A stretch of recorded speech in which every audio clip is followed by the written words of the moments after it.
Welcome viewers. In this video we'll see the definition of curl and the Stokes theorem statement and proof. First we'll see the curl.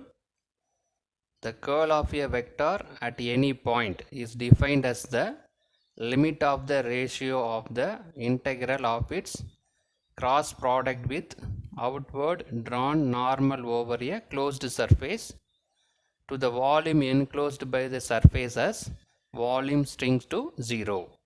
So this is a definition given by the curl. So that curl is nothing but limit volume tends to 0 1 by v double integral surface integral n vector cross f vector into ds, right? So the curl of f is nothing but the volume is tends to 0, right? 1 divided by v n vector cross f vector into ds double integral, right? So that is the definition given here.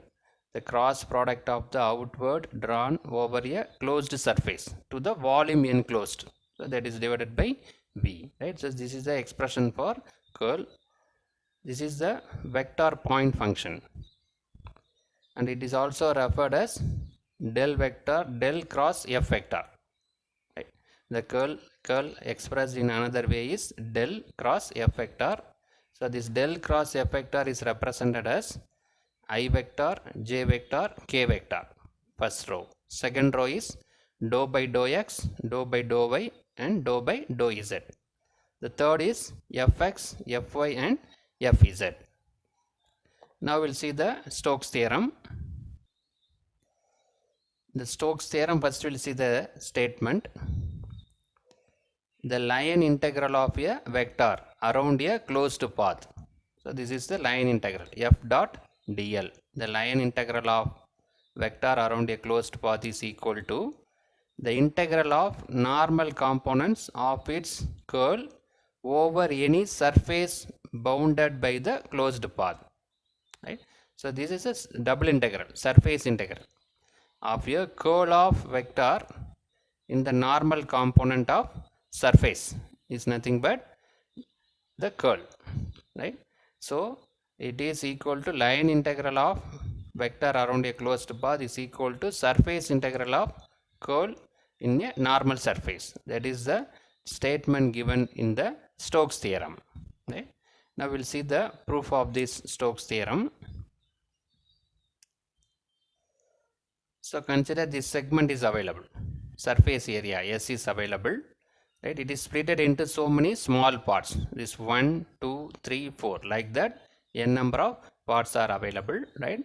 So S is the surface area that is divided into so many segments, smaller elements. That is, in this diagram it is available 1 2 3 and 4, right? Now we'll see this. Consider a surface S, right? We consider the surface S. F vector is a field vector, right? We consider one field vector. From the definition of the curl, it is curl of F equal to limit S tends to 0, surface tends to 0, pi into F dot dl by S. So this is the definition from the curl, right? Now we consider one surface that is split into so many elements. F is the vector. Based on the vector, from definition of the curl of F is nothing but limit surface S tends to 0 by F dot dl divided by S. You take this equation number as 1.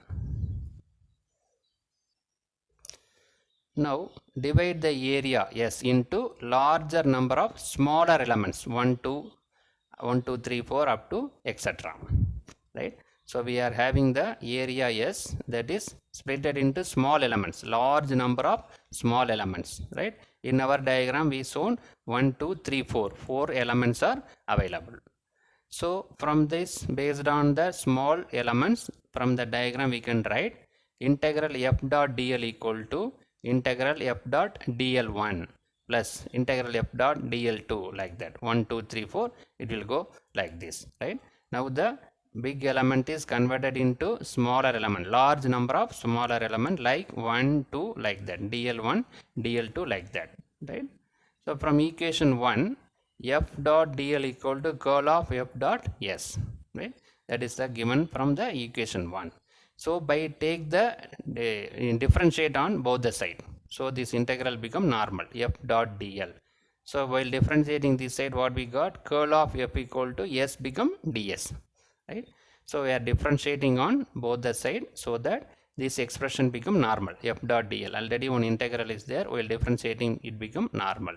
While differentiating this element, it become ds, right? So now we can replace f dot dl equal to curl of f into ds, right? This is for one element. Like that, while considering the n number of elements, integral f dot dl equal to curl of f dot ds1, curl of f dot ds2, like that. There are n number of surface available. So in general, we can write integral f dot dl equal to double integral curl of f dot n vector into ds, surface integral, right? So by now first we consider the surface area, then split it into n numbers. From the n number of elements, we got this expression. So the Stokes theorem is proved. So in this video, we discuss about the definition of curl, Stokes theorem, statement followed by the proof. Thank you.